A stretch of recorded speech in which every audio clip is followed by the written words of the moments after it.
Hello बच्चों, आज हम स्टार्ट कर रहे हैं new unit web application and security, जो पार्ट बी में यूनिट 4 है। उसमें सेशन 1 है हमारा वर्किंग विद एसेसिबिलिटी ऑप्शंस। इस यूनिट के अंदर हम सीखेंगे, इस सेशन के अंदर हम सीखेंगे एसेसिबिलिटी ऑप्शंस के बारे में। जैसे एग्जांपल, हमें कंप्यूटर को चलाते वक्त कुछ प्रॉब्लम फेस करनी पड़ती है, उन प्रॉब्लम्स को हम कैसे शॉर्ट आउट कर सकते हैं।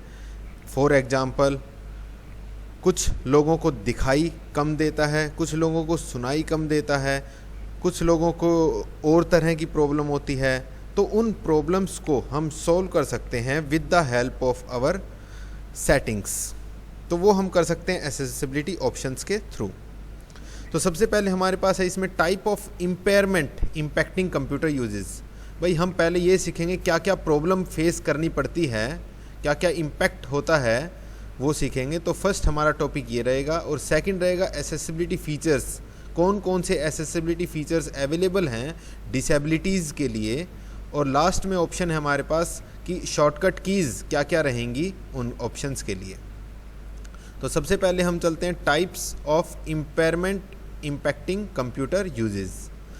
तो modern age technology has eased many thing. भाई जो आजकल हम यूज़ कर रहे हैं कंप्यूटर्स, मोबाइल्स, ये हमें बहुत ही आसान टेक्नोलॉजी यूज़ कर रहे हैं, आसान फीचर्स यूज़ कर रहे हैं। Still people with disable face a variety of barriers to use of computer. लेकिन जो डिसेबिलिटीज़ फेस करते हैं लोग, वो बहुत सारे ऑप्शंस अभी भी बैरियर में हैं। तो सबसे पहले हमारे पास ऑप्शन आता है मोबिलिटी इम्पेयरमेंट। तो मोबिलिटी इम्पेयरमेंट क्या होता है भाई?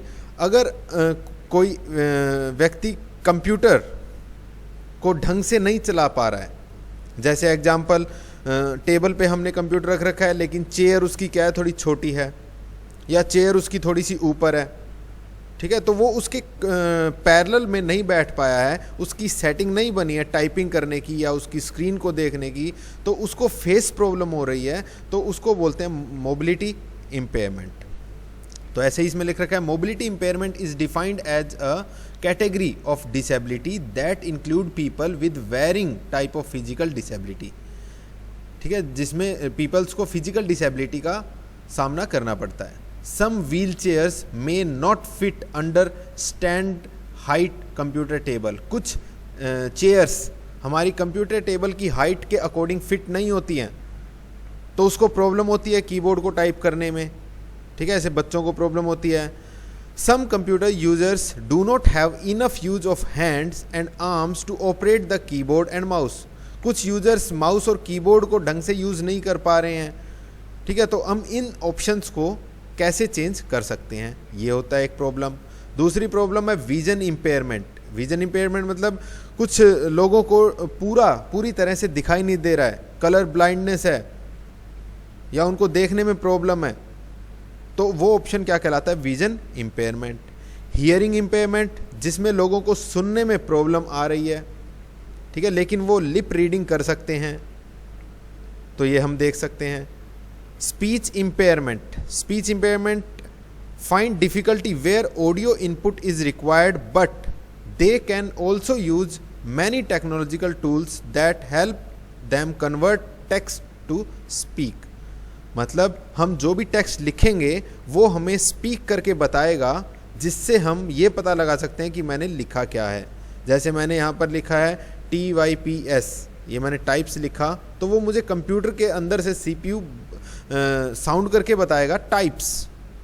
ऑफ लिखूंगा ऑफ, तो वो होता है स्पीच इम्पेयरमेंट। तो specific learning disability. Some people have learning disability who are hypersensitive to background noise।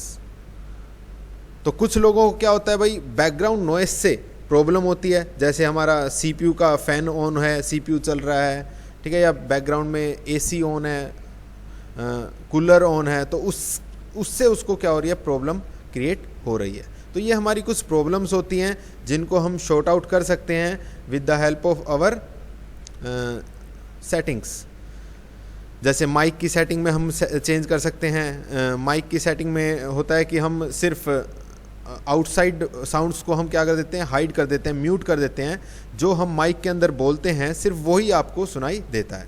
जैसे अभी आपको सुनाई दे रहा है, इधर एसी भी चल रहा है, फ़ैन भी चल रहा है, कूलर भी चल रहा है, लेकिन आपको सिर्फ क्या सुनाई दे रही है, मेरी वॉइस सुनाई दे रही है, क्योंकि मैंने अदर साउंड्स को क्या कर रखा है, ब्लॉक कर रखा है, म्यूट कर रखा है। तो इसके बाद हमारे पास नेक्स्ट टॉपिक आ जाता है accessibility features to help peoples with disability. ठीक है, ये आ गया हमारे पास। तो इसमें कौन कौन से होते हैं? Accessibility feature for learning and literacy, accessibility feature for vision, use narrator option, हम नरेटर ऑप्शन यूज़ कर सकते हैं विजन्स के लिए, जो अंधे लोग होते हैं या जो जिनको कम दिखाई देता है, कलर ब्लाइंडनेस होती है। एसेसिबिलिटी फीचर्स ऑफ हियरिंग, तो हियरिंग की प्रॉब्लम होती है, use sound option, sound option के अंदर जाकर हम देख सकते हैं। एसेसिबिलिटी फीचर ऑफ मोबिलिटी, हम कंप्यूटर कीबोर्ड और माउस की सेटिंग चेंज कर सकते हैं। स्पीकिंग में हम कर सकते हैं स्पीच रिकॉग्नाइजेशन ऑप्शंस को हम चेंज कर सकते हैं। तो इसके लिए हमारे पास स्टेप्स हैं, हमें कहाँ से करना पड़ेगा? Start button, control panel, ease of access, और उसके अंदर आपके पास सारे ऑप्शंस अवेलेबल रहेंगे। ठीक है, तो ये अभी करके देखते हैं। इसके बाद हमारे पास आता है नरेटर, हमने यहाँ पर एक नरेटर यूज किया है। ये क्या होता है? It is a screen reading app. ये क्या होती है? एक स्क्रीन रीडिंग ऐप होती है। जिस भी टेक्स्ट के ऊपर हम अपने कर्सर को ले जाएंगे वो हमें साउंड करके बताएगा ये क्या है, एसेसिबिलिटी, ये क्या है, फीचर्स। तो इस तरह से वो हमें साउंड करके बताएगा। Which read out aloud the text, वो टेक्स्ट को रीड करता है ऑन द कंप्यूटर स्क्रीन और वो हमें स्पीक करके बताता है। मैग्नीफायर क्या होता है? It is a special feature that makes part or the entire computer screen bigger. Magnifier क्या होता है भाई? वो जूम करके हमारी स्क्रीन को दिखाता है, so that user can see words and image better, ताकि उनको बेटर दिखाई दे। ठीक है, तो यहाँ पर हम एक बार इसको देखते हैं ऑप्शंस को। Click on start button, start button पे क्लिक किया, देन कंट्रोल पैनल, इसके बाद हम गए ease of access. Ease of access कहाँ पर है हमारा? देखो ये रहा ईजी ऑफ एक्सेस सेंटर। इसको हमने क्या किया? क्लिक किया तो हमारे पास ऑप्शंस ऑन हो गए, आपके सारे डिसेबिलिटी ऑप्शंस। ये रहा start magnifier, start narrator, start on screen keyboard. अगर आपको कीबोर्ड ऑन स्क्रीन यूज़ करना है, आपको कीबोर्ड के ऊपर जो कीज़ हैं वो आपकी रब हो गई हैं, जी लिख रखा है, टी लिख रखा है, रब हो गई हैं, आप ऑन स्क्रीन कीबोर्ड ऑन कर सकते हैं जो आपका स्क्रीन के ऊपर ही होता है। तो इस तरह से हम देख सकते हैं ये ऑन स्क्रीन कीबोर्ड ओपन हो गया है। तो आपको हाई कंट्रास्ट और कंट्रास्ट चेंज करने हैं, इसके ब्राइटनेस, कलर वो चेंज करने हैं, हम वो कर सकते हैं। नीचे हमारे पास माउस के और फीचर्स हैं तो उनको हम चेंज कर सकते हैं, तो ये हम कर सकते हैं। तो ये हमारे पास स्टार्ट नरेटर है, मैं इसको स्टार्ट करता हूँ। तो अब आप सुन पा रहे होंगे कि मैं जिस भी कर्सर के ऊपर ले जा रहा हूँ ये मुझे रीड करके बता रहा है। जैसे start magnifier, start on screen keyboard, तो इस तरह से ये बोल रहा है सेटअप हाई कंट्रास्ट।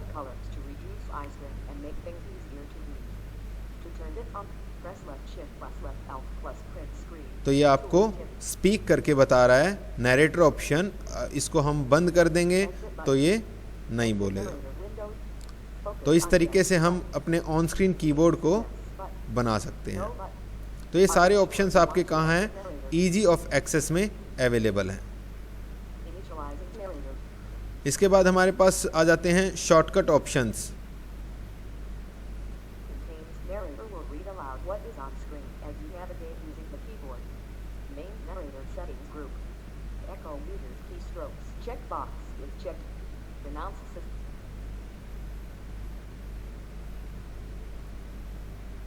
तो यहाँ पर आप देखेंगे अब keyboard shortcut for accessibility option in window operating system.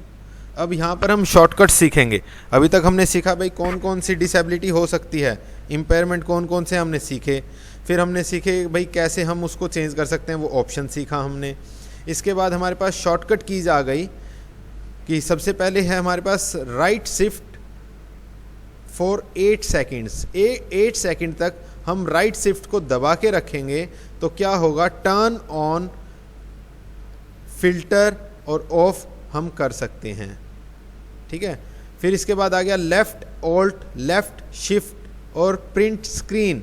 ये तीनों की एक साथ हम प्रेस करेंगे तो क्या होगा, हमारा शॉर्टकट है वो टर्न हाई कॉन्ट्रास्ट की ऑन और ऑफ, जो हमने कहाँ से किया था, ईजी ऑफ एक्सेस में था ना, सेट अप हाई कॉन्ट्रास्ट, तो वो शॉर्टकट की से भी हम कर सकते हैं।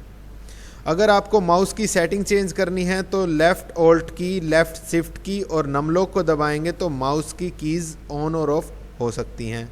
शिफ्ट को हम 5 टाइम्स दबाएंगे तो हमारी स्ट्राइकी कीज़ ऑन ऑफ हो सकती है। नमलॉक को 5 सेकंड्स दबाएंगे तो टॉगल की हमारी ऑन हो जाएगी। विंडोज़ प्लस यू को दबाएंगे तो हमारा ईजी ऑफ एक्सेस ओपन हो जाएगा। जैसे मैंने विंडो को दबाया और यू को दबाया तो ये मेरा देखिए शॉर्टकट की आपका ये ओपन हो गया। हमें वो स्टेप्स फॉलो करने की ज़रूरत नहीं पड़ी कि स्टार्ट में जाओ, फिर कंट्रोल पैनल में जाओ, फिर आप ईजी ऑफ एक्सेस में जाओ। तो हम शॉर्टकट की भी यूज़ कर सकते हैं, विंडोज़ प्लस यू। इसके बाद magnifier keyboard shortcut, press this की, विंडो लोगो प्लस और माइनस, आप कोई भी कर सकते हैं। विंडो लोगो वाली की विंडो की प्लस, फिर उससे क्या होगा, जूम इन और जूम आउट हम कर सकते हैं। जैसे एग्जाम्पल मैं करके दिखाता हूँ। ये आपने देखा, ये क्या है आपका मैग्नीफायर ऑन हो गया, मैंने मैग्नीफायर को ऑफ़ कर दिया। यहाँ से हम ऑफ़ कर सकते हैं मैग्नीफायर को, अगर ऑफ़ करना चाहते हैं तो ये हमारा ऑफ़ हो गया। ठीक है, तो इस तरह से हम अपने मैग्नीफायर को जूम कर सकते हैं, बड़ा कर सकते हैं और छोटा कर सकते हैं। कंट्रोल ओल्ट एरो की, इससे क्या होगा, कंट्रोल ओल्ट और एरो की से हम ऊपर नीचे ड्रैग कर सकते हैं। जैसे मैंने कंट्रोल एरो मैंने किया, प्रेस किया तो ये क्या कर रहा है, मूव कर रहा है, ये अभी बिल्कुल नीचे है। तो इस तरीके से हम देख सकते हैं कि ये ऊपर नीचे हो सकता है कंट्रोल प्लस ओल्ट प्लस एरो की। ठीक है, जैसे एग्जांपल मैं आपको प्रेस करके दिखाता हूँ। विंडो और प्लस को मैंने प्रेस किया, मैग्नीफायर ऑन हो गया। इसके बाद हम कंट्रोल ओल्ट को प्रेस करके हम मैग्नीफायर स्क्रीन को अप डाउन लेफ़्ट राइट कर सकते हैं। ठीक है, जिससे हमें पूरी स्क्रीन इजीली दिखाई देगी। ठीक है, तो इस तरीके से हम देख सकते हैं। कंट्रोल ओल्ट आई इन्वर्ट कलर, कलर को इन्वर्ट कर देता है। देखिए अब कैसे करता है, मैंने विंडो और यू, फिर से मैग्नीफायर को ऑन किया, सॉरी विंडो और प्लस करना था, विंडो और प्लस। अब मैंने क्या किया, कंट्रोल ओल्ट और आई, तो इसने देखिए क्या कर दिया, चेंज कर दिया ना, इन्वर्ट। इसे बोलते हैं कलर इन्वर्ट करना। जहाँ पे वाइट था उसने उसको क्या कर दिया, ब्लैक कर दिया, और जहाँ पे ब्लैक था वहाँ पे उसने वाइट कर दिया। इसे बोलते हैं इन्वर्ट कलर ऑप्शन। तो यहाँ पर देख रहे हैं आपने क्या किया, कंट्रोल ओल्ट आई इन्वर्ट कलर। अब विंडो और एस्केप आप प्रेस करेंगे तो वो क्या हो जाएगा, हट जाएगा ऑप्शन। तो इस सेशन में इतना ही था, आपको इतना ही करना है और ये थ्योरी आपको नोटबुक में लिखनी है।